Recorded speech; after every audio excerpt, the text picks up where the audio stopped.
जय शिवराय। नेहमीप्रमाणे दरवर्षीप्रमाणे शिवजयंती विलासपूर गोळीबारला साजरी करतोय। वार्ड क्रमांक 17च्या सर्व नागरिकांच्या वतीने साजरी करतोय। श्रीमंत छत्रपती नामदार शिवेंद्रराजे भोसले महाराज साहेब स्वतः येणार आहेत। मनोजदादा घोरपडे आमदार साहेब, अतुल बाबा भोसले आमदार साहेब आणि सातारचे नगराध्यक्ष अमोलजी मोहिते हे प्रमुख उपस्थितीला कार्यक्रमाला आहेत। सकाळी साधारणतः 7 वाजल्यापासून शिवजयंतीचे ज्योत आणून शिवजयंतीचे प्राणप्रतिष्ठा करून पुतळ्याची प्राणप्रतिष्ठा करून आम्ही शिवजयंती नेहमीप्रमाणे साजरी करतोय। मला माझ्या विलासपूरच्या सर्व नागरिकांना आवाहन करायचंय की तुमची सगळ्यांची शिवजयंती आहे, माझी एकट्याची शिवजयंती नाही। तुम्ही सर्व या शिवजयंतीत सामील व्हाल, सहभागी व्हाल आणि नेहमीप्रमाणे आपण महाप्रसाद रात्री सायंकाळी ठेवलाय। नेहमीप्रमाणे आपली पदयात्रा हे मिरवणूक जे शिवाजी महाराजांची आहे तर ते आपण सगळीजण यावं अशी नम्र विनंती आहे।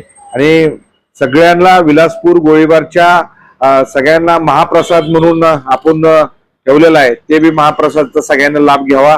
संध्याकाळी आपली शिवजयंतीचं मिरवणूक सायंकाळी 5 वाजता शिवेंद्र बाबा आणि सर्व आमदार साहेब आणि नगराध्यक्ष यांच्या हस्ते होणार आहे आणि फॉरेस्टचे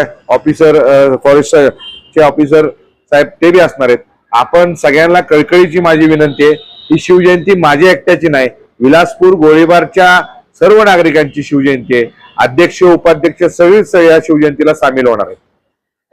अध्यक्ष काही दिवसापूर्वीच आपल्या या कार्याची दखल घेत आपल्याला शिवछत्रपती पुरस्काराचाही जाहीर करण्यात आला, त्याबद्दल काय सांगा?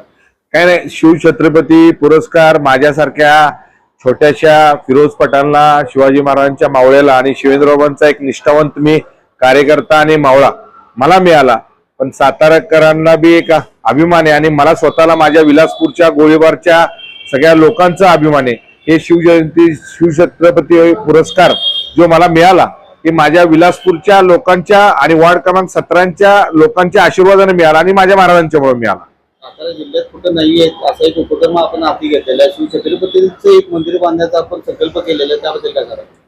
नेहमीप्रमाणे छत्रपतींचं मी मागच्या वर्षी बी घोषणा केली, त्याच्या आपले पाठपुरावा चालू आहे आणि मी 100% माझ्या महाराजांच्या माध्यमातून, माझे महाराज श्रीमंत छत्रपती शिवेंद्रराजे भोसले यांच्या माध्यमातून मी 100% मंदिर बांधायचा प्रयत्न करणार आहे आणि मंदिर बांधायचं हा माझा जागेचा विषय आहे। जागा हस्तांतरण चाललंय, ते झाल्यानंतर मंदिर आपल्याकडनं होणार आहे, एवढंच मला सांगायचं।